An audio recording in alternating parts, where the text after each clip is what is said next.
in the structure of direct taxation, perhaps under the belief that under this head that limit of taxation has been reached beyond which it is not possible to tax further, since it is maintained by the higher income groups that with that payment of income tax, super tax, wealth tax, and expenditure tax, etc.,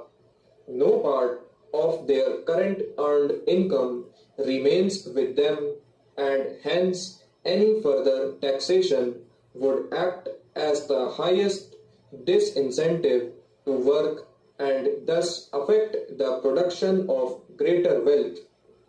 Whatever the merits of the argument may be, which I do not for a moment appreciate, I would like to know from the finance minister as to how many persons of the higher income group there are in the country who in fact pay by way of taxes all or nearly all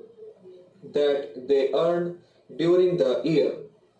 Under such circumstances, further taxation on them would not only have been not unjustified, but I would rather say was called for.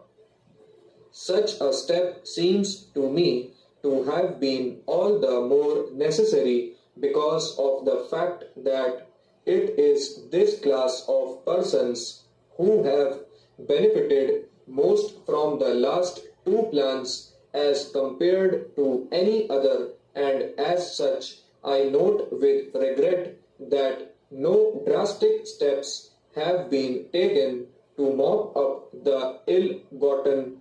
gains of this class of persons. Coming now to the indirect taxes which have been levied, it will be noticed that out of rupees 57 crores of additional duty to be derived under this head, almost as much as 21 crores, or in other words, a little over one third of it, is duty on commodities consumed by the poor and middle classes. While it may be conceded that in levying this class of taxation, the finance minister has taken pains to see that so far as possible, only such commodities in the common man's use may be taxed as are of a non-essential character, such as tea, coffee, betel nut, tobacco, cigarette, cigars, etc.